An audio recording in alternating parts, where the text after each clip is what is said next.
David Mandel took over Veep in the 5th season of the series as showrunner and creator.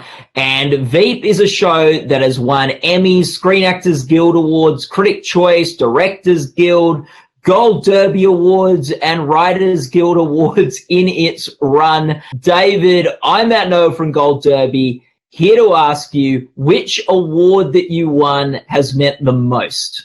Oh, gosh, that is a terrible, terrible question. You know, I guess for me, that first year, the first Emmy, and not so much the award itself, but there was a moment when we were on the stage, like after I sort of accepted it, where there was just this wonderful, spontaneous group hug of like me and the entire cast, and then the writers, the writers and stuff. And for that moment, that won, because I will never forget that. I will never forget that. Like, just when I think about it, I get sort of like a kind of goosebump, almost like teary thing. It was just very special. Just the work we'd done, and obviously taking over the show, and that people, you know, still liked it and didn't want to, you know, murder me. You know what I mean? It's very special. Yeah. Yeah, well, that's like something good to talk about, because often when you have a creator and showrunner leave a show and someone new takes over, you have anything ranging from it being a complete disaster where the wheels fall off the wagon for the show to it still being good but having a bit of a drop in quality. But it seemed like with Veep, it was fairly consistent in terms of how audiences were responding to it and how award groups were responding to it. Why? Well, I mean, I'll say the following. You know, my job, and obviously now I was the showrunner, but my job has always been to go to work on shows, often shows as a writer that I was not the creator of. You know, I was a longtime Seinfeld writer, and then with Larry David on Curb Your Enthusiasm. And I didn't create either of those things, but my job was to fit in, you know, somewhat seamlessly. And obviously you bring some of yourself to it. But that's the job. I don't mean to belittle it, but that's the job. That's what you're supposed to do. And I was a huge fan of the show. I've said this before. I was a huge fan of the show. So I was there watching it the whole time, everything Armando and his team did.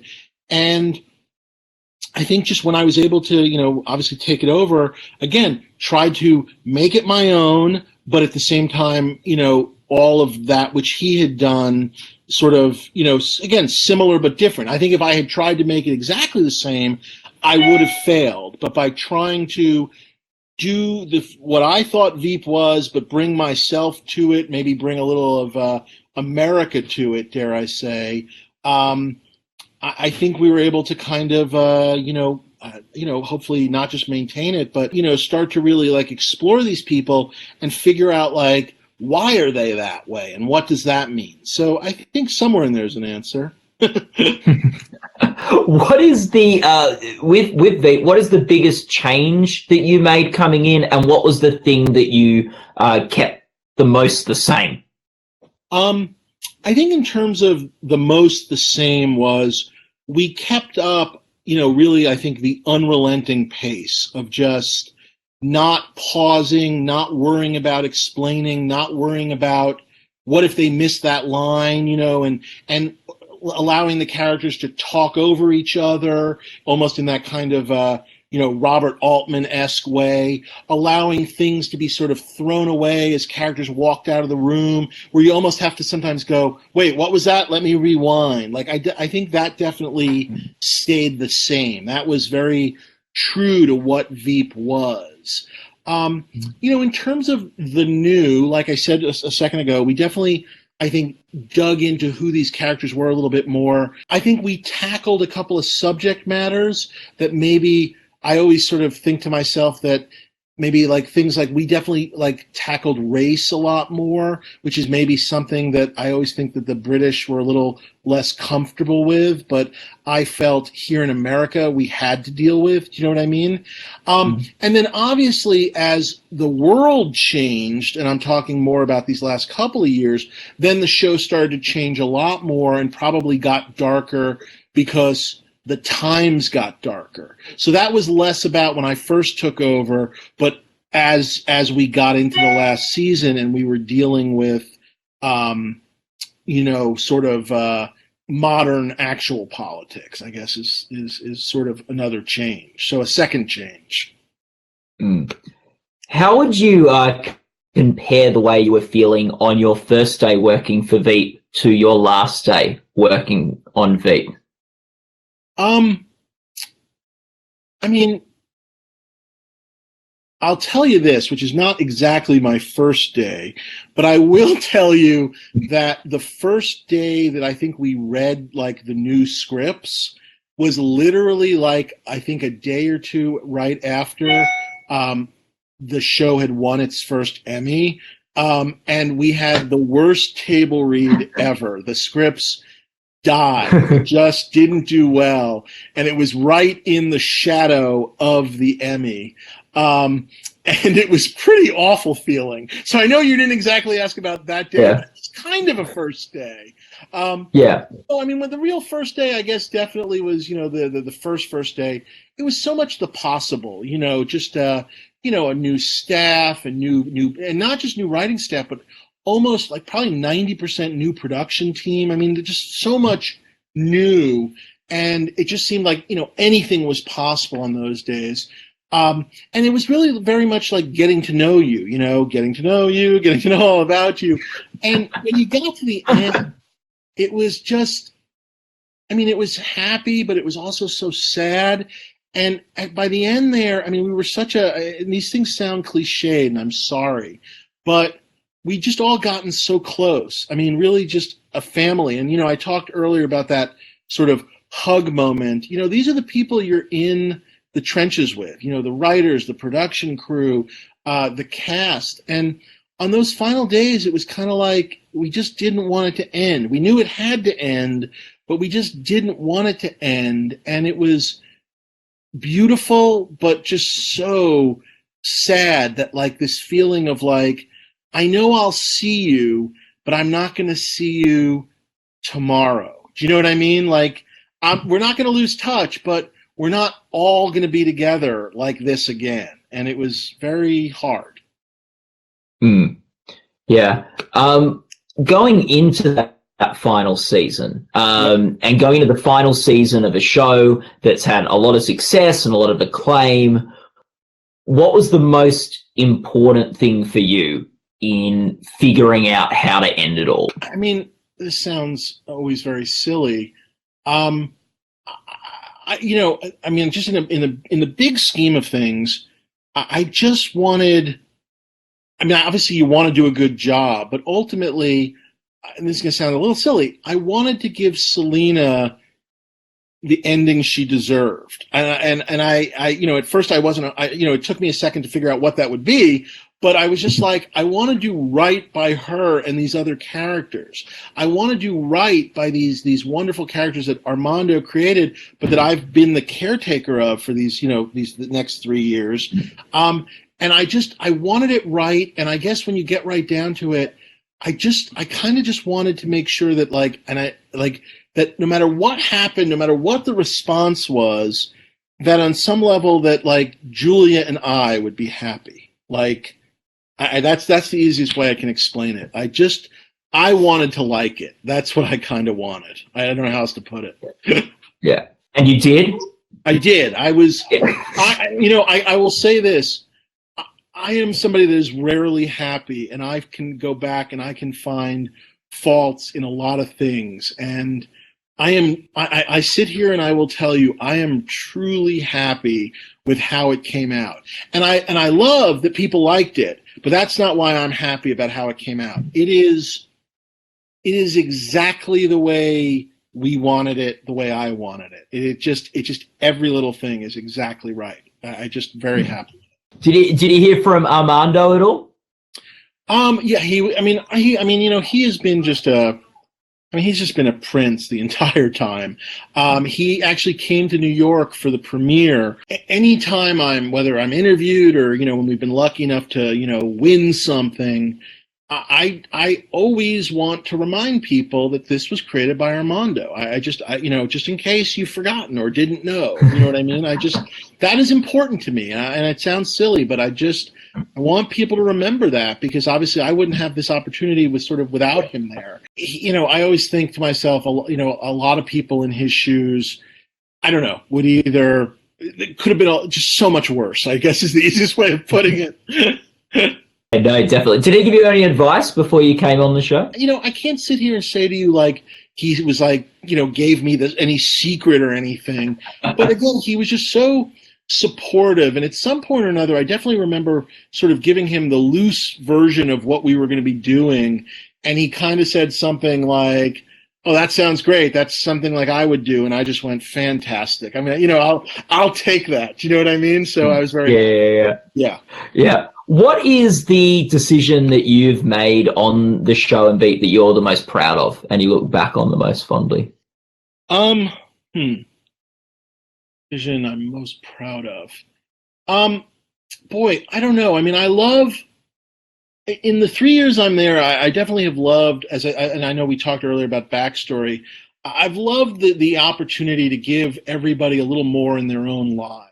But I guess what I do love ultimately at the end of the day was, I think the decision to allow Selina to really, and this obviously plays into the finale, but in her quest to sort of get power back, like her willingness to do whatever it took, that would be up there for me. That, and also bringing the word vagibrary into the common lexicon, that also makes me very happy.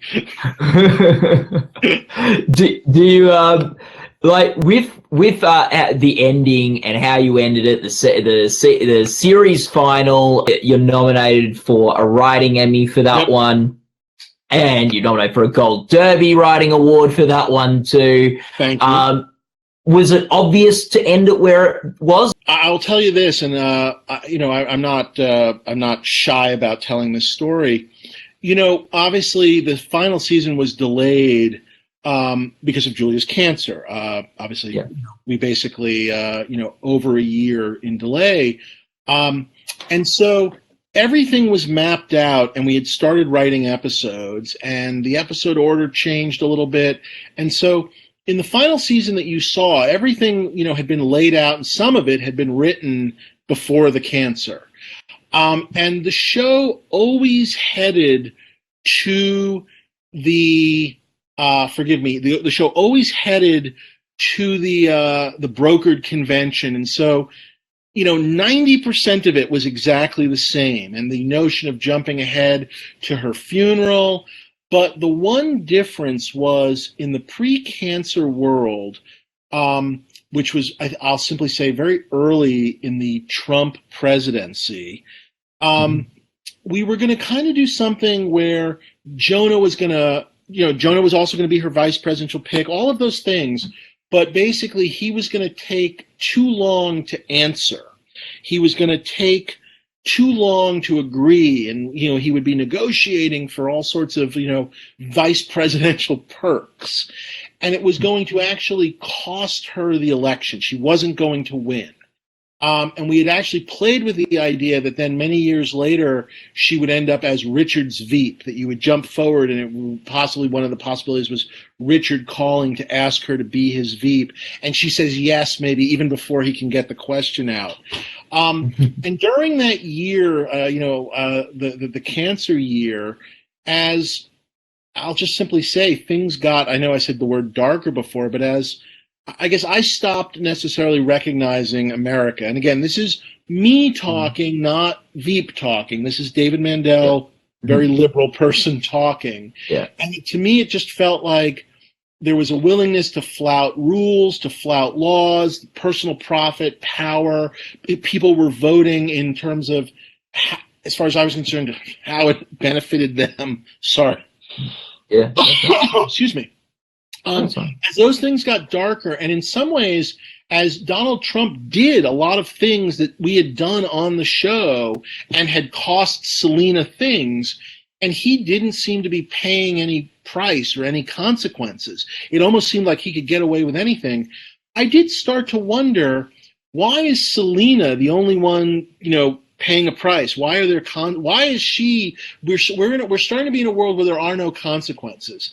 And so that break for Julia's cancer, and I won't lie, the very fact that Julia had gotten cancer, and even though she was doing better and the reports were all coming in, there was something dark and depressing just about the fact that my very good friend, my partner, has cancer. Do you know what I mean? And so all of those things worked towards this idea of politics has changed, things are different, and people are getting away with stuff. And so all of a sudden, I sort of like to say, we kind of amped things up. And I'll tell you, we went from one school shooting in that first episode to multiple school shootings because there had been so many. I know there were there have been shootings recently, but there had been so many shootings between when we wrote the episode and when we came back, where you just started to feel the way to make our satiric point is to have multiple shootings and have them just increasingly not matter, because that's what it's becoming like to live in the United States, as far as I was concerned. And then how can Selina advance herself on these shootings? Do you know what I mean? And so the same thing with the ending. What is she prepared to do if at the end of season 6 she was willing to break up with Ambassador Jafar, arguably the love of her life, because he was a Muslim? What else is she prepared to do? And so that led me to, what's the worst thing you can do? And the worst thing you can do, I realized, is kill Fredo from, The Godfather Part 2. Yeah.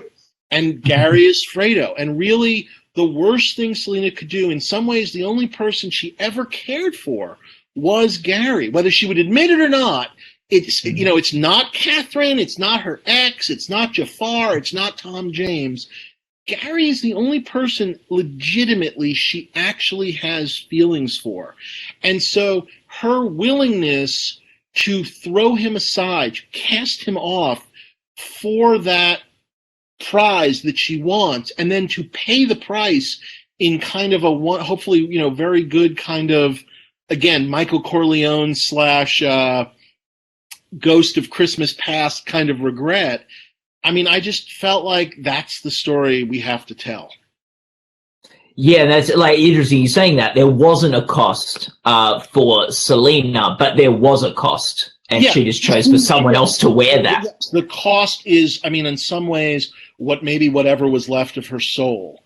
And I honestly, obviously we jump from that sort of, like, for lack of a better word, that first day or two in office to her being dead.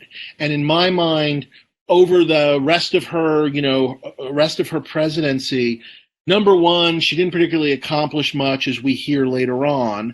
History doesn't particularly judge her well, which was very important to me. That's part of why we jumped into the future, because you really can't evaluate a president until later on. And so the opportunity to basically see how history regards her, and it's not well, was really fun to do. But in my mind, for the next 4 years of that presidency and after that presidency, my assumption is she is haunted for the rest of her life by her decisions. Like that if she's alone, if she's not there with someone, she thinks about Gary. And no matter how much she tries to bury it down there, the way her mother taught her to lock it away and put it in a box and forget all about it, I think she's a haunted person. And it's sad, and it's funny, and it's dark, and it's, I don't know, it's everything I wanted it to be. Yeah. I'm going to talk with Tony next.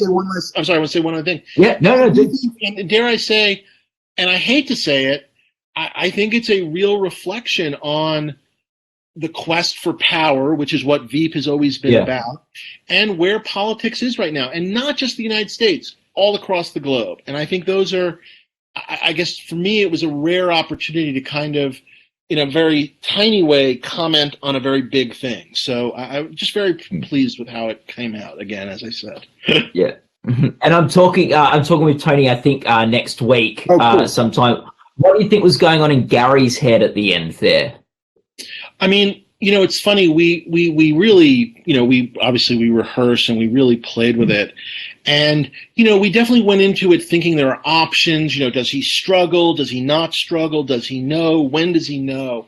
And what I love that we found, if you look at that moment, he fights for a second and then they sort of almost lock eyes. And that's the moment he realizes she did it. she ain't doing anything about it. And then Tony does this thing, and I am obviously not the half or even a millionth of the actor.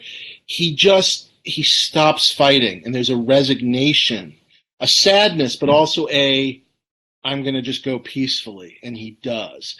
And that's all the more heartbreaking that in some weird way, I guess you could argue maybe he could have run on the stage and screamed to the world, but in some weird way, the dysfunction of their relationship, and I guess you could argue his love of her, he's so disappointed, and yet he does what she wants almost like one last time. It's amazingly, to me, it's heartbreaking, it's sick, it's demented, it's awful, it's wonderful, Yeah. Oh, yeah. And Gary, in some ways, is one of the more likable, endearing Very characters in the show. I mean, almost like a harmless puppy dog that she strangled, Yeah. But at the same time, I guess, it sort of says something about the cost for standing by someone who treats other people horribly. It's going to get you at some point. I hesitate. I never want to say it's 100% his fault, but... No. He knew who she was. He just allowed himself to think better of her, What was the funniest moment for you in Veep? Or the line that just brought the biggest smile to your face, or I'm not sure lines are right because the lines are always I always like the weird lines. I like the lines about we did a joke in the final season where Selina complains about the New York Times writing too much about modern dance. That puts a giant smile on my face. Oh God, I'm trying to think. Boy, there was a moment in the first episode where Selina talks about the fact that she thought her golden years would be her sucking and fucking her way through the Shorenstein Barone Center at the Kennedy School of Government in Boston. And again, that's another one of these ones where it's not a joke for a lot of people, but God, it kills me. I will say Selina and Uncle Jeff yelling at Jonah in the final episode and her whacking him, and they just bully him until he finally just goes, fine, I'll be the vice president of the United States. A guy who just reluctantly has to get bullied into taking the job. Boy, it's one of my absolute favorite little sections of anything we ever did. And, again, lucky enough, it's in the final episode. Looking back on your time at Veep, what do you miss the most? Again, it's the cliche. I just miss the people. I mean, this sounds silly, but whatever happens at the Emmys, I'm looking forward to everybody being there together. It's going to be one of the first times we've been all together in a while. And I see people, individually text and email and all those kinds of things. But I miss the writers. I miss the crew. I miss the cast. I miss just being on the set, on the scene where those moments where we've done it and we've got it, and now we're making it even. I think we're making it even better. That's what stays with me. All the best for this year's awards, and just have a good time with everyone over there. And if you are watching this interview, you can go to goldderby.com where you can predict, along with the best procrastinators, experts and editors on the web, so goldderby.com. Thanks, Dave, for chatting with us. Hey, thanks so much. I always appreciate it, and I always appreciate everything your guys' site has to always say about Veep. So thank you so much. No, it's been an exciting ride the past, I guess 7 years, but 4 with you. 4 with me. Oh, 3 with you. Sorry. Yeah. Okay. Well, 4 years, 3 seasons. Okay. Thanks, David. Thanks. Okay, we're done. Cool. That was great, man. It was really fun. Fantastic. Nice. Thank you. That was effortless. Great questions. Thank you so much. Yeah.